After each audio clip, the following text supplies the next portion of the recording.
Merhaba arkadaşlar, yepyeni haberlerle karşınızdayız. Elçin Sango'dan çok konuşulacak sözler.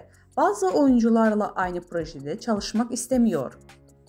Aşk kaç beder giyer, öyle bir geçer zaman ki Kurt Seyit, Şura, Sevda Alabora dizilerinden sonra Barış Arduç ile oynadığı Kiralık Aşk'ta oyuncunun meslek hayatında adeten bir dönemçi oldu.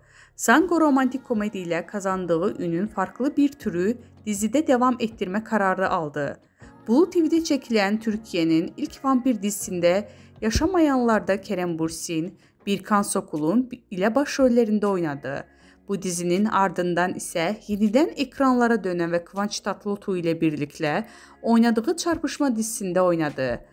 Hayranları onu yine bir romantik komedide görmek isteyince bu kez İyi Günde Kötü Günde isimli Star TV'nin dizisinde oynadığı ama beklenen ilgi görmediği ve 6. bölümden sonra yayından kaldırıldı.